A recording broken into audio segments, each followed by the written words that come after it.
This was taken in near Brisbane, Australia, north of Brisbane, which is semi-tropical. Okay.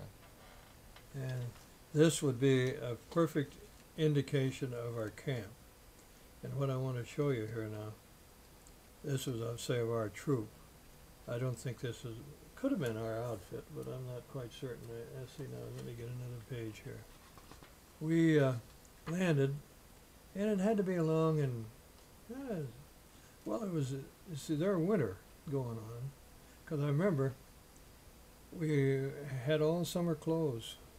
We had cotton clothes and everything, no woolens, anything like that.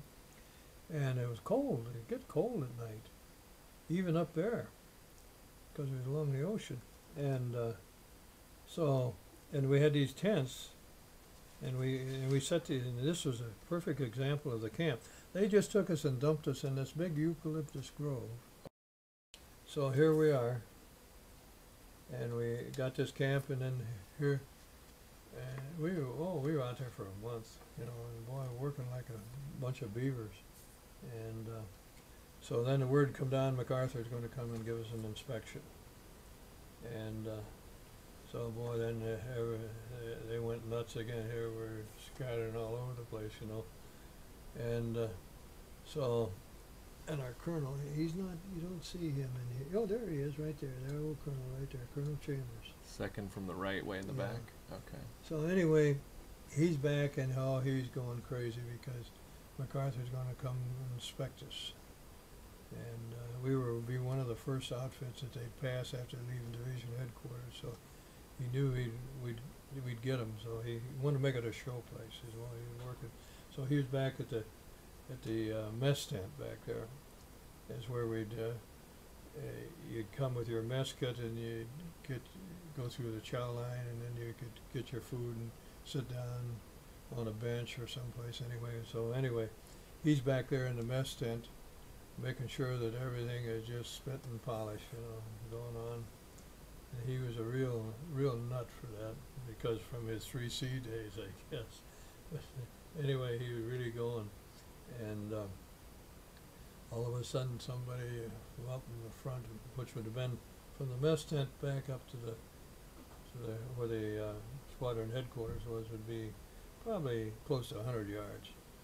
And somebody yelled, "Here comes General MacArthur!" And, you know, he come running hard as he could come, you know. Well, by the time MacArthur, you could always tell when he was coming, because he had the only civilian automobile. And all they asked for military jeeps and stuff like that. But he had a Purus Arrow, civilian 4-door Purus Arrow. How he got it, I don't know, but he had it. And anyway, here they come in. Of course, there's about 6 motorcycles ahead of him, you know, MPs, you know, boy, and the flags are flying. Really putting on a show. And here he comes driving up, and of course he did everything on the double, MacArthur. And so he pulled up and he slammed on the brakes, and he jumps down, you know, here he comes, and comes down here, and I think this had to be shortly after that happened. It looks like it anyway. But anyway, old Colonel Chambers, he come running hard as he can run, and he caught his foot on a root, on one of these eucalyptus roots. These roots were always on top of the ground, sticking up. He caught his foot and went right straight on his nose.